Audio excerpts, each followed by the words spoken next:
Good morning बच्चों। आज हम क्लास 3 के हिंदी व्याकरण में दूसरा अध्याय वर्णमाला तथा मात्राएं पढ़ेंगे और समझेंगे। उससे पहले बच्चों हिंदी व्याकरण का बुक देख लेते हैं और उसकी विषय सूची। बच्चों यह है कनक हिंदी व्याकरण एवं रचना 3 क्लास। पहला लेसन है बच्चों हमारी भाषा, जो हम लोग पढ़ चुके हैं, और दूसरा वर्णमाला तथा मात्राएं, जो आज पढ़ेंगे। ठीक है बच्चों दूसरा अध्याय वर्णमाला तथा मात्राएं आज हम पढ़ेंगे। सबसे पहले बच्चों हम जानेंगे वर्ण या अक्षर एक ही होते हैं। सबसे पहले हम लोग वर्ण या अक्षर बोलना या लिखना सीखते हैं। तो बच्चों हमारे मुंह से तरह तरह की जो आवाज़ें निकलती हैं, ये आवाज़ें ध्वनि कहलाती हैं। और ये ध्वनि को शुद्ध रूप से बोलना और लिखना जब हम सीखते हैं तब ये वर्ण कहलाते हैं। जैसे बच्चों जब कोई छोटा बच्चा कुछ तुतली भाषा में कुछ कुछ बोलना सीखता है तो हमारे मम्मी या भाई या बहन या पापा कोई भी उसे सिखाते हैं कि माँ बोलो, पापा बोलो, दादा बोलो। तो यही तरीका होता है वर्ण सिखाने का, और बच्चे बोलना सीखते हैं और वो तुतली भाषा को सुधार कर वर्ण को बोलना सीख जाते हैं। और जब हम बोलना और लिखना दोनों सीखते हैं तभी वे अक्षर बन जाते हैं। उसी अक्षर को हम वर्ण भी कहते हैं और अक्षर भी कहते हैं। वर्ण भाषा की सबसे छोटी इकाई है बच्चों। सबसे पहले हम वही बोलना और लिखना सीखते हैं। वर्णों के 2 प्रकार हैं बच्चों, स्वर और वर्ण, व्यंजन। स्वर वर्ण और व्यंजन वर्ण। तो सबसे पहले यहाँ देखेंगे। और स्वर कितने होते हैं बच्चों? 11 होते हैं। और व्यंजन कितने होते हैं? 33 होते हैं। सबको अलग अलग भागों में बांटा गया है। तो सबसे पहले हम स्वर को जानेंगे। स्वर में आते हैं अ, आ, छोटी, बड़ी, छोटा ऊ, बड़ा ऊ, री, ए, ओ, औ। ये 11 होते हैं बच्चों। उसके बाद बच्चों क, ख, ग, घ, अंग, च, छ, ज, झ, य, ट, ठ, ड, ढ, बड़ी न, त, थ, द, ध, छोटी न, प, फ, ब, भ, म, य, र, ल, व, तालब श, मूर्धन्य ष, दंत स, ह। ये सभी बच्चे व्यंजन कहलाते हैं। उसके बाद अक्षर त्र, स्र, ज्ञ और स्र ये बच जाते हैं। ये बच्चों संयुक्त व्यंजन में आते हैं, इसको अलग रखा जाता है। और बच्चों ये जो अ से हम लोग पढ़ते हैं शुरू से और अक्षर त्र ज्ञ तक, ये सब बच्चों वर्ण हैं। सारे वर्ण होते हुए और जब हम क्रमबद्ध लिखते हैं तो यही वर्णमाला कहलाते हैं। ठीक है बच्चों, इसे 2 रूपों में बांटा गया है, स्वर और व्यंजन। स्वर बच्चों प्रत्येक स्वर की अपनी एक मात्रा होती है। जितने स्वर हम लोग जानते हैं सबकी एक मात्रा होती है और व्यंजन में उसको शामिल कर शब्द बनाते हैं।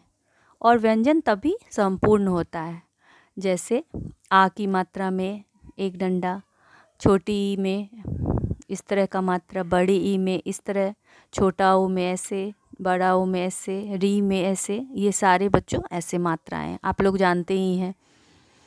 और बच्चों सबसे पहले ये जानेंगे अ जो होता है वो उसकी कोई मात्रा नहीं होती, क्योंकि अ सारे व्यंजन में शामिल होता है। जैसे आप उदाहरण देखिए कि क जब हम बोलते हैं तो ऐसा अनुभव होता है कि हमारे उच्चारण में अ आता है लास्ट में, ख उसमें भी आता है, ग उसमें भी आता है, सारे व्यंजन में आता है। तो इस तरह अ जो है सब में शामिल होता है, इसलिए इसकी कोई मात्रा नहीं होती। ठीक है बच्चों। अब जानने योग्य बातें बच्चों हमें याद रखना चाहिए। वर्ण भाषा की सबसे छोटी इकाई है। वर्णों के 2 प्रकार हैं, स्वर और व्यंजन। सही क्रम में लिखे गए वर्णों के समूह को वर्णमाला कहते हैं। तो बच्चों ये पूरा हो गया। तो बच्चों हमने दूसरा लेसन पढ़ लिया। अब उससे जुड़े हुए होमवर्क पूरा करेंगे जो हमने दिया है। आप अपने नोटबुक पर अच्छी राइटिंग में इसे उतारेंगे और इसे पूरा करेंगे। सबसे पहला होमवर्क है बच्चों, सही शब्द चुनकर लिखिए। ऑप्शन विकल्प हमने दिया है। तो पहला है, भाषा की सबसे छोटी इकाई डैश है, वर्ण या शब्द। तो बहुत आसान है बच्चों, वर्ण। ख नंबर, वर्ण डैश प्रकार के होते हैं, 3 या 2। तो बच्चों ये तो आपको पता ही होगा, वर्ण के 2 प्रकार होते हैं, बहुत आसान है। ग नंबर, वर्णों के समूह को डैश कहते हैं, क्या वर्णमाला या व्यंजन। ये आपको सोचकर लिखना है बच्चों। घ डैश का उच्चारण स्वरों की सहायता से किया जाता है। किसकी सहायता से होता है बच्चों, शब्दों या व्यंजनों। बहुत आसान है बच्चों, इसको लिखिए। दूसरा होमवर्क है बच्चों, वर्णों को जोड़कर शब्द बनाइए। ये पहले भी हम लोग पढ़ चुके हैं, 2 क्लास में भी सभी ने बनाया ही होगा, फिर भी हम आपको समझाएंगे। क स हलंत प्लस अ प्लस र हलंत प्लस अ प्लस ल हलंत प्लस आ। तो बच्चों यहाँ देखिए अ है, तो अ का तो कोई मात्रा नहीं होता है, अ तो सब में शामिल है, तो इसका कोई मात्रा नहीं है, तो सौ अकेला है, यानी इसमें ये मिक्स है, मिला हुआ है। तो सौ में कोई मात्रा नहीं, सौ बोलेंगे। और र में भी अ है, तो र बोलेंगे, स र। और ल में आ की मात्रा है, तो इसमें आ का मात्रा लगाएंगे तो क्या होगा, ला। तो सरला, तो क्या होगा बच्चों, यहाँ सरला होगा। दूसरा है क हलंत प्लस ए। तो इसमें ए की मात्रा है बच्चों, तो ए अगर मात्रा के रूप में लिखेंगे तो क्या होगा, ए के हो जाएगा। और ल हलंत प्लस आ, यानी ल में आ का डंडा लगेगा तो ला हो जाएगा, तो के ला। बहुत आसान है ना बच्चों, इसको बनाइएगा। तीसरा है क हलंत प्लस बड़ी ई, सॉरी छोटी ई प्लस तो हलंत प्लस आ प्लस ब हलंत प्लस अ। तो इसको आप बनाइए बच्चों। छोटी ई जब क में है तो हो गया की, और तो में आ है तो ता, और ब में अ है, यानी ब अकेला, तो किताब। ऐसे करके बच्चों तोड़ तोड़ कर आपको समझना है और बनाना है। यहाँ फिर उसके बाद है तो हलंत प्लस अ, यानी तो है अकेला है, और र हलंत आ, यानी कि र में आकर है, तरा हो गया। और जो हलंत प्लस बड़ी यू, यानी बड़ी यू है, तो क्या हो गया, तराजू। इसको आप तराजू लिखेंगे। उसके बाद है क हलंत प्लस अ, यानी क, प्लस ल हलंत प्लस अ, यानी क और ल। आ म प्लस अ, म हलंत प्लस अ, तो म, कलम। अब लास्ट म हलंत प्लस आ, तो क्या हो गया बच्चों, माँ, प्लस ल हलंत आ, यानी माला। इसको आप भरेंगे सबको।